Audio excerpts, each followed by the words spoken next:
जिस देश से मोहब्बत करते हमको आज रोहिंग्या और बांग्लादेशी के नाम पर जेल में डाला जा रहा। इसके लिए जो कायदेशीर लड़ाई है, हमारे जो लीगल सेल है उनसे शुरू हुआ, जहां पर आरएसएस का हेडक्वार्टर था और वो नासिक तक पहुंचा, उसके ऊपर मंथन हो रहा है। ऐसे अनेक विषय जो मुस्लिम समाज के हैं, रोहिंग्या और बांग्लादेशी के नाम पे मुसलमानों को दबाएंगे, वक्फ वोट का बिल लाकर मुसलमानों को दबाएंगे और काले कायदे लाकर मुसलमानों को दबाएंगे। ये जो भारतीय जनता पार्टी और आप देख रहे हैं आवाज पब्लिक की, पब्लिक के हक में, पब्लिक के सवाल, पब्लिक के जवाब। चलिए देखते हैं आज कुछ खास खबरों पर नजर, देखते रहे आवाज। कॉन्फ्रेंस क्यों रखी, इसका मकसद क्या है, क्या तरीके से कॉन्फ्रेंस किया जा रहा है? माइनॉरिटी डिफेंस कमेटी के माध्यम से उत्तर महाराष्ट्र के धार्मिक, सामाजिक और राजकीय लोगों का मंथन बैठक, चिंतन बैठक आज हमने यहाँ पर बुलाया है।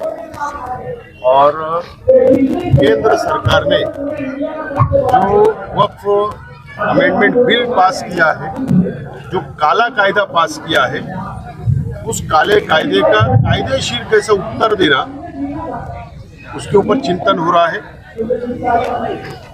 राज्य सरकार के माध्यम से जो हरेसमेंट, जो तराश देने का काम महाराष्ट्र के मुसलमानों किया जा रहा है, अत्याचार रोहिंग्या बांग्लादेशी मुसलमानों के लिए नाम पर जो अत्याचार करके महिलाओं को जेल में डाला जा रहा है, पुरुष को जेल में डाला जा रहा है, बुजुर्गों को जेल में डाला जा रहा है, उसके लिए चिंतन हो रहा है, मंथन हो रहा है। जो बुलडोजर का राजकारण जो उत्तर प्रदेश में शुरू था, भारतीय जनता पार्टी आरएसएस का जो बुलडोजर का राजकारण जो उत्तर प्रदेश में शुरू था, वो राजकारण नागपुर से शुरू हुआ, जहां पर आरएसएस का हेडक्वार्टर था और वो नासिक तक पहुंचा, उसके ऊपर मंथन हो रहा है।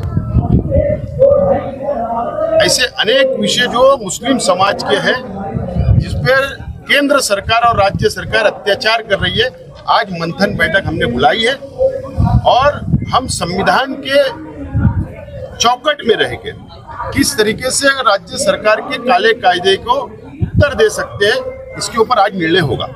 सर, इसमें कुछ आखिरी में कुछ फैसला लिया जाएगा या फिर क्या? ये झालं आहे अशी निर्णय होगा? नहीं, ये चर्चा चालू है, झाली। हाँ सर, आप ये जो है अभी जो मीटिंग आपकी हुई, जो कॉन्फ्रेंस आपने लिया, इसमें क्या फैसला लिया गया?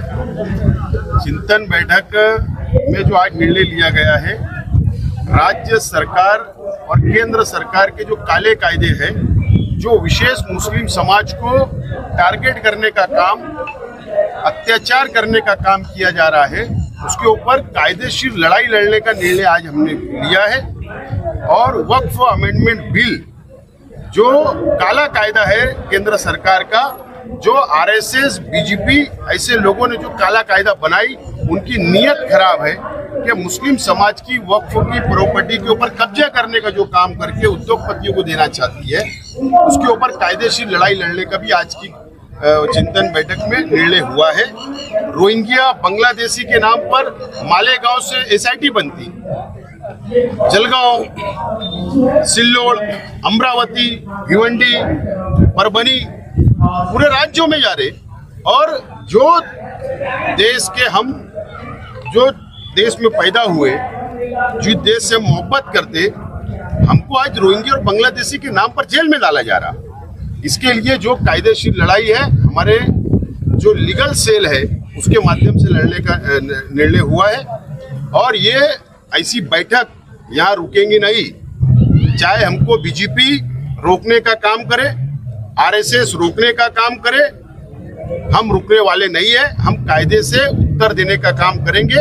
आज की बैठक में निर्णय हुआ है। आसिफ माइनॉरिटी मध्ये की सर, आज जी बैठक होती है तर ऐकून घ्या ना. नहीं सर, अभी 5 जिले के मुस्लिम जो जिम्मेदार हैं यहाँ पे जमा हुए हैं, 5 जिले के लोग यहाँ पे जमा हुए, तो क्या फैसला ये लिया गया है कि आने वाले दिनों में वक्फ होगा या फिर जन्म दाखिला होगा या दूसरे जो मसाइल होंगे मुसलमानों के, उसके बारे में किस ये तरह से आज बनाई की जो बैठक है ये टेलर है, अभी पिक्चर बाकी है. सरकार ये समझती थी, भारतीय जनता पार्टी ये समझती थी, आरएसएस ये समझती थी कि औरंगजेब के नाम पर हम मुसलमानों को दबाएंगे, रोहिंग्या और बांग्लादेशी के नाम पे मुसलमानों को दबाएंगे, वक्फ बोर्ड का बिल लाकर मुसलमानों को दबाएंगे और काले कायदे लाकर मुसलमानों को दबाएंगे. ये जो भारतीय जनता पार्टी और आरएसएस की जो विचार है उसका उत्तर देने का निर्णय हुआ है और ये टेलर है, अभी पिक्चर बाकी है. ये भारतीय जनता पार्टी आरएसएस जो समझती थी कि मुस्लिम कौम, मुस्लिम समाज डर जाएगा, दब जाएगा, तो भारतीय जनता पार्टी और सरकारों को ये समझ लेना चाहिए कि ये जिंदा कौम है, ये डरने वाली नहीं है, ये संविधान को मानने वाली कौम है. और आज ये चिंतन बैठक के अंदर जो निर्णय हुए हैं, हम उसको जहां जहां भी जरूरत पड़ेगी, वक्फ बोर्ड में लड़ना पड़े, न्यायालय में लड़ना पड़े, रास्ते पे लड़ना पड़े, कायदे